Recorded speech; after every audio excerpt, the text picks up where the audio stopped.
Coisas extraordinárias acontecem quando uma mulher confia em Deus. Capítulo 2. Uma porta aberta. A beleza do quebrantamento. Suponho que, quando acordamos em 1º de janeiro, o mundo será o mesmo. Mas há um lembrete da ressurreição no início de cada ano, de cada década nova. É por isso que também gosto do nascer do sol, da segunda-feira e de novas temporadas. Deus parece estar dizendo: comigo você pode sempre recomeçar. Ada Lum. Esqueçam o que se foi, não vivam no passado. Vejam, estou fazendo uma coisa nova. Ela já está surgindo. Vocês não o percebem? Até no deserto vou abrir um caminho e riachos no ermo. Isaías 43, 18 ao 19. Numa manhã ensolarada, eu estava sentada em minha varanda com uma xícara de café. Abigail estava deitada em meu colo e eu estava com a Bíblia na mão, lendo o livro do profeta Isaías. Uma passagem me deu tanto consolo que marquei os versículos.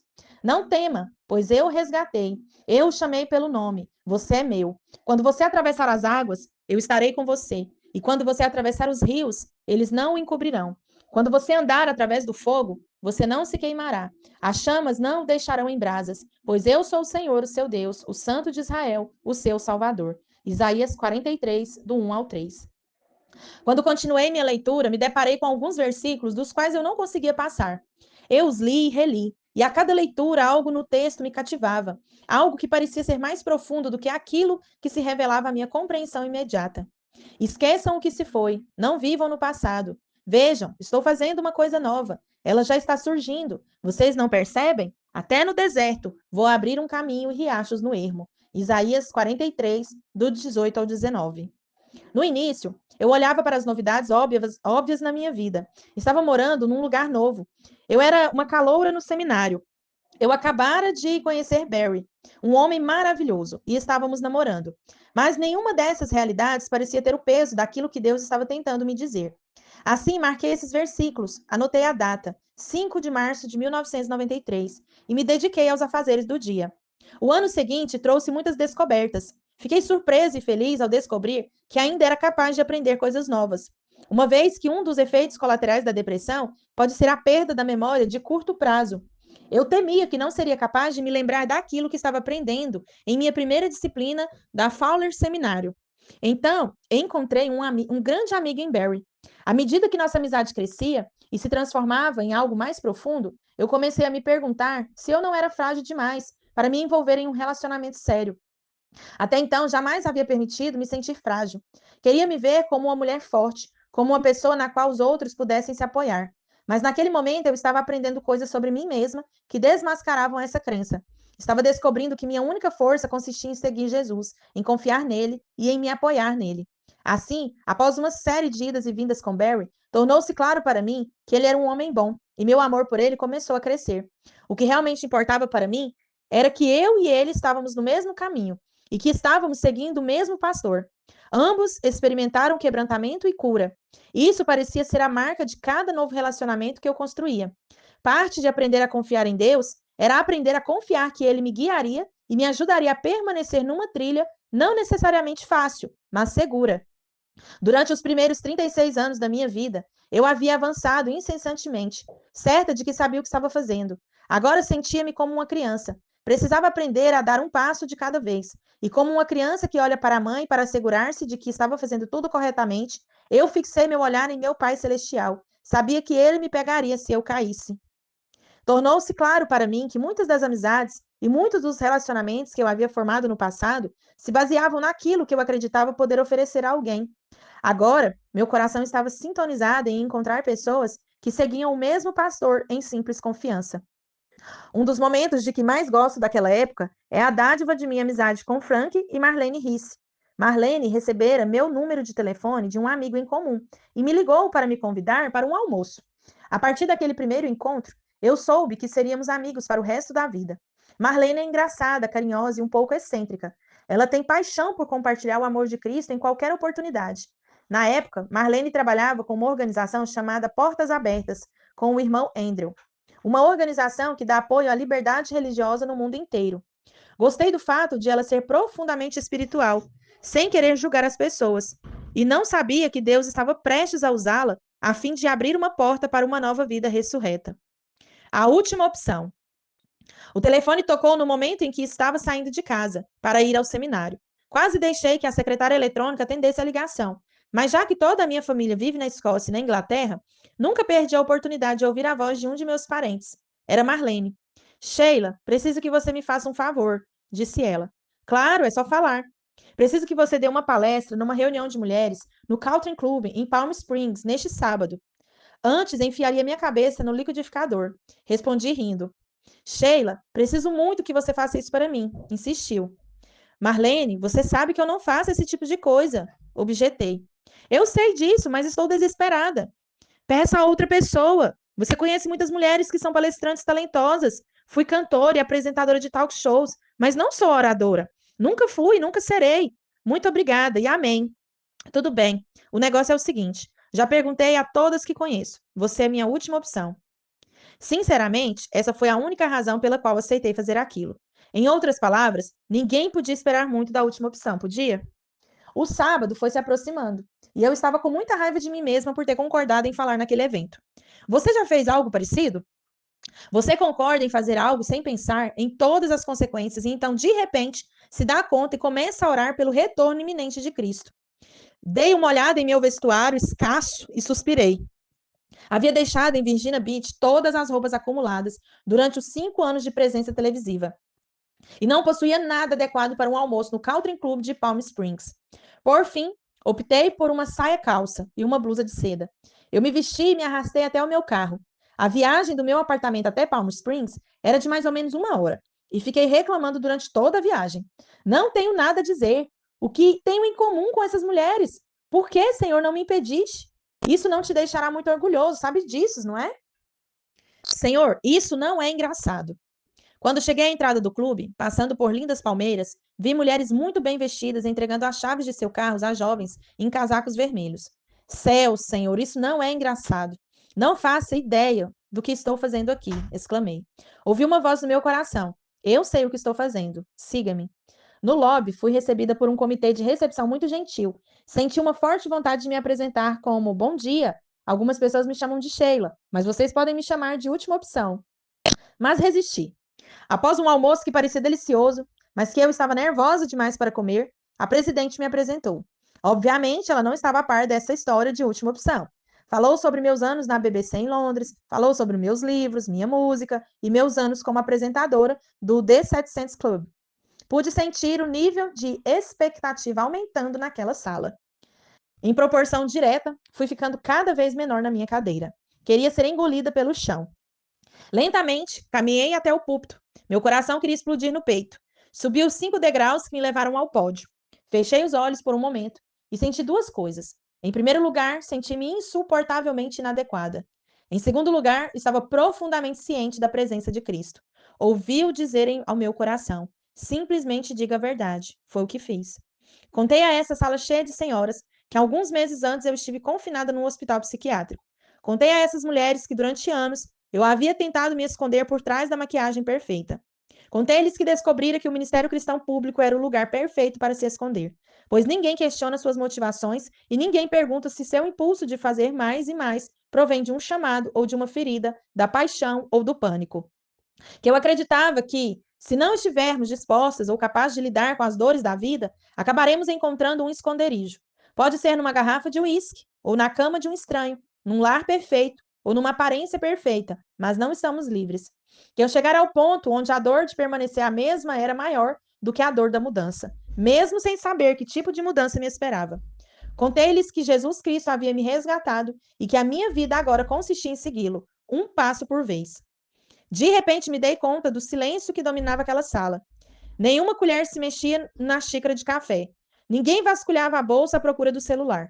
Olhei para a multidão e comecei a observar aqueles rostos. Uma mulher na primeira fileira estava chorando. Lágrimas escorriam pelo rosto. Mais ao fundo, uma mulher escondia o rosto nas mãos. Eu não sabia o que fazer. Na verdade, não compreendia o que estava acontecendo. Na minha experiência, minha história fazia as pessoas se afastarem gentilmente. Na minha experiência, minha história fazia as pessoas se afastarem gentilmente. No máximo, acreditava que aquilo que eu havia experimentado representava exclusivamente a minha história e que nenhuma outra pessoa seria capaz de se identificar com ela. Quando terminei, não sabia bem o que fazer. Foi a primeira vez que falei para um grupo de mulheres. Então eu disse apenas: bem, é mais ou menos isso. Não estou com pressa de ir para outro lugar.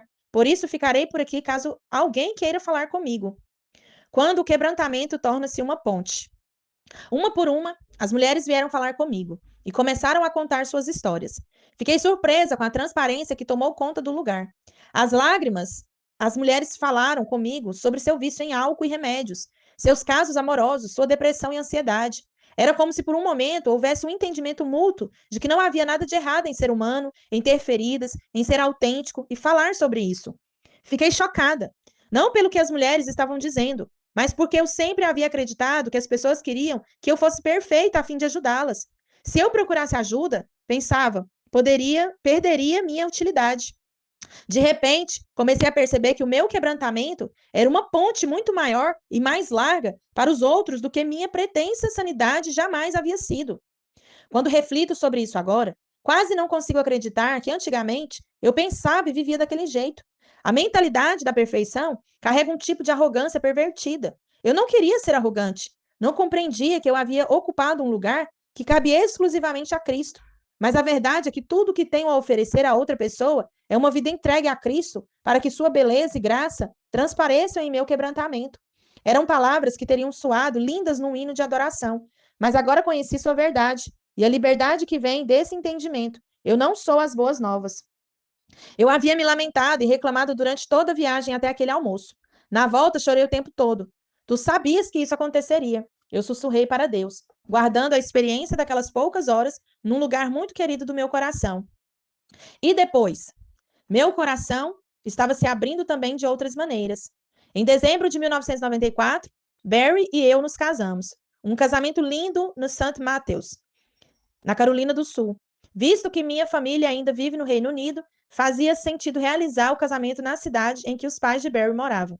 Após o casamento, atravessávamos o país mais uma vez, de volta à costa oeste e à Laguna Niguel, onde alugamos uma casa e vivemos um tranquilo primeiro ano de união. Barry era diretor de programação num canal de televisão no sul da Califórnia, e eu continuava estudando no Fuller Seminary. Não fazia ideia do que faria quando me formasse, mas tinha certeza de que não queria voltar para os holofotes. Pensava muito naquele dia em Palm Desert e o via como um momento de graça, concedido à última opção. Senti uma gratidão profunda por ter sido usada por Deus de modo tão inesperado naquele dia e acabei me abrindo cada vez mais a qualquer que fosse o caminho pelo qual Deus me levaria. Quase todos os dias eu lia minha Bíblia até retornar àquela passagem em Isaías para ver se ela ainda ardia com a mesma intensidade. Sua chama continuava forte como sempre. Certa manhã perguntei ao Senhor: devo fazer alguma coisa a respeito disso? Ouvi a resposta em meu coração: não, apenas me siga. Agora a vida brota. Algum tempo depois, recebi a carta de um amigo me perguntando se eu estaria disposta a cantar numa pequena conferência missionária que ele iria realizar na cidade de Anaheim, na Califórnia. Respondi agradecendo pelo convite, mas lhe disse que por enquanto não cantaria em público. De fato, eu acreditava que essa parte de minha vida pertencia ao passado. Meu amigo insistiu. Ele trabalha com missionários em países fechados, onde você poderia ser preso ou perder a vida por pregar o evangelho. Em sua segunda carta, ele disse que entendia, mas perguntou se eu reconsideraria se fosse para lhe fazer um favor. Como você já deve ter percebido, eu não sei lidar muito bem com situações desse tipo. Naquela noite, eu me apresentei e me lembro de ter cantado apenas algumas músicas. 2 semanas depois, recebi a carta de uma mulher que trabalha com o marido num país islâmico. Ela disse que durante o longo voo de volta, Deus havia falado com ela sobre minha vida e que lhe dera 12 coisas para me dizer. Algumas dessas coisas não faziam nenhum sentido para mim, mas enquanto lia sua carta, tive uma sensação muito forte da presença de Deus. Sabia que ele estava falando comigo. Terminei a ler a carta de joelhos. Há 13 anos, essa carta tem me acompanhado e a compartilhei apenas com Barry e meus amigos mais próximos. Agora quero compartilhá-la com você. Ao lê-la, por favor, lembre-se de que essas palavras maravilhosas me alcançaram num momento em que minha vida parecia um grande fracasso em inúmeros aspectos. Acreditava ter decepcionado o Senhor e seu povo. Contemplava o futuro sem qualquer noção de que em algum momento voltaria a ser capaz de servir ao Senhor por meio da palavra ou da música. Muitos de meus amigos ainda não entendiam por que eu estava tomando remédios contra a depressão. Não estava me sentindo muito forte. Eu me encontrava num lugar tranquilo, longe da vida que costumava levar. Deus então enviou palavras para meu coração machucado, que me fizeram soluçar de tanto chorar enquanto as lia. Querida Sheila, no dia 5 de março de 1996, naquela noite de domingo, quando você estava nos servindo com suas canções, o Senhor me deu essas palavras de encorajamento para que as enviasse a você. Primeiro, a beleza do Senhor está forte e vibrante em você. Sua unção e aprovação sobre sua vida é muito evidente. Segundo, seus anos de sofrimento liberam a fragrância de Deus e o cheiro é maravilhoso. A plenitude do caráter de Deus em seu caráter é forte, mas silencioso.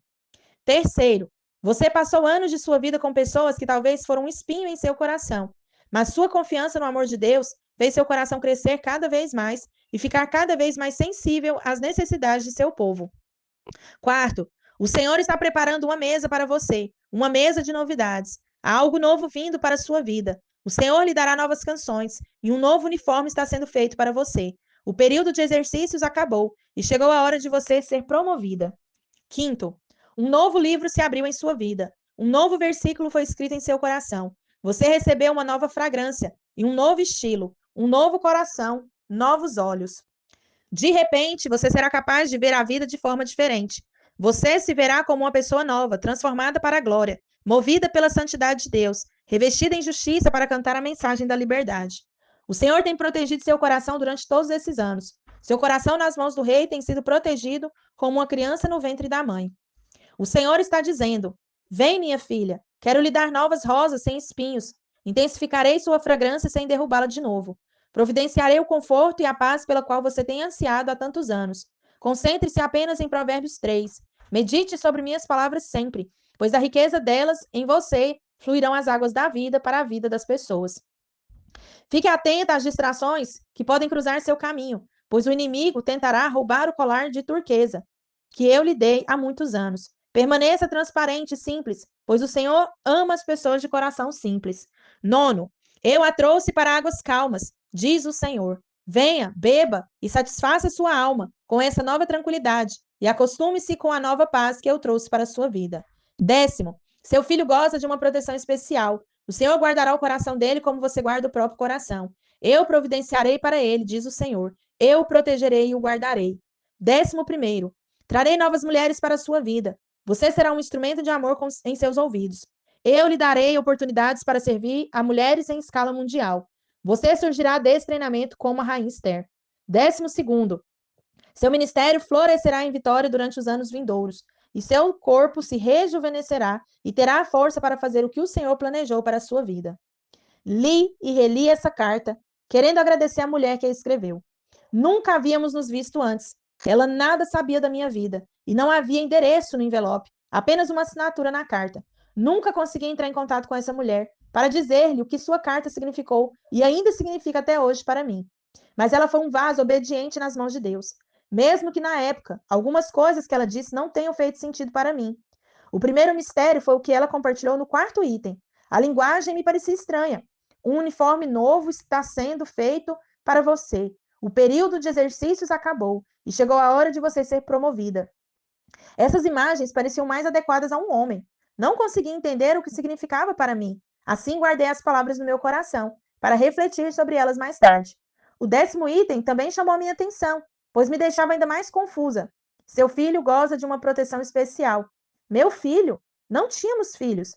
Barry e eu estávamos casados havia apenas 3 meses e eu não estava grávida. Não fazia ideia do que isso poderia significar. E achava até que a possibilidade de eu ter um filho era bastante ousada. Na minha idade, era bem possível que eu já não poderia mais ter filho. Barry e eu havíamos falado sobre isso antes de nos comprometermos um com o outro. Será que em algum momento adotaríamos uma criança? Perguntei. A essa altura, apenas Deus sabia. 1 ano depois, engravidei. No dia em que fui fazer a primeira ultrassonografia, Barry e eu estávamos muito agitados e animados. Tínhamos certeza de que eu estava grávida de uma menina e até já havíamos escolhido o nome, Alexandra. Quando o técnico nos disse que estávamos esperando um menino, Barry fez uma dança que apenas os homens conhecem, desde os primórdios dos tempos. Também fiquei animada. Adorei a ideia de ter um menino. No entanto, nossa alegria durou pouco. Na semana seguinte, nossa médica nos ligou para dizer que tinha certeza de que havia algo errado com o nosso filho. Perguntou-me se eu concordaria em fazer uma amniocentese. No início, me recusei. Enfrentaríamos qualquer coisa quando nosso filho nascesse. A doutora insistiu e pediu que repensasse minha decisão. Como você já tem 40 anos, ela disse, seria bom sabermos agora com que estamos lidando. Então concordei. Não sei se alguma vez você já fez esse procedimento, mas para mim foi muito difícil. Uma semana antes, eu estive naquele mesmo consultório, sentada à mesma mesa, fixando meus olhos na tela para capturar o primeiro sinal do nosso bebê. Agora a enfermeira estava observando a tela para garantir que a longa agulha usada para extrair o fluido amniótico não machucasse. Barry observava o procedimento com lágrimas escorrendo pelo rosto. 5 dias depois, nossos medos foram confirmados. Disseram-nos que tudo indicava que nosso filho nasceria com uma séria deficiência. Que tipo de novo começo é este? As semanas e os meses seguintes foram uma montanha-russa emocional. Em alguns dias eu me sentia forte e cheia de esperança. Em outros me sentia confusa e amedrontada. Percebi que nem todos os novos começos seriam do tipo que eu teria escolhido. Precisava aprofundar-me cada vez mais na palavra de Deus e em meu próprio coração para encontrar um lugar de paz e descanso. Eu queria saber que tipo de confiança é necessária quando as coisas se tornarem concretas. Li e reli aquela carta que recebera da mulher que me ouvira cantar no ano anterior. E a instrução de fixar meu coração em Provérbios 3 prendeu minha atenção. Conheci os versículos 5 e 6 desde a minha infância. Confie no Senhor de todo o seu coração e não se apoie em seu próprio entendimento. Reconheça o Senhor em todos os seus caminhos e ele endireitará as suas veredas. As palavras que no passado tinham me dado tanto consolo, agora pareciam incertas. O que significava deixar de lado meu próprio entendimento? Eu não podia fazer de conta que não sabia o que eu sabia. Comecei a estudar todos os comentários bíblicos que consegui achar e encontrei muitas dicas práticas. Com uma visão renovada, eu me vi no olho de um furacão. Os ventos podiam aumentar ou diminuir de intensidade, e Deus queria que eu confiasse nele sem fazer de conta que tudo estava bem. Eu precisava decidir em que me apoiaria. Eu podia me apoiar naquilo que os médicos, meus próprios pensamentos me diziam, ou podia me apoiar em Cristo, firme como uma sequoia, que não cede para nenhum dos lados. Foi assim que eu aprendi a confiar. Decidi repetidas vezes que me apoiaria nele. Essa escolha não era do tipo que deve ser feita apenas uma vez, e sim uma decisão que eu precisava tomar sempre que um novo vento ameaçava me derrubar. Comecei a pedir a Deus que me mostrasse como podia reconhecê-lo em cada área da minha vida. Isso incluía as coisas em que decidia pensar, como gastava meu tempo e meu dinheiro, como eu tratava os outros. Conscientemente depositei cada área da minha vida aos pés de Cristo e a ofereci a Ele mais uma vez. Decidi que nada seria pequeno ou insignificante demais e convidei o Espírito Santo a apontar as coisas que eu precisava lhe entregar.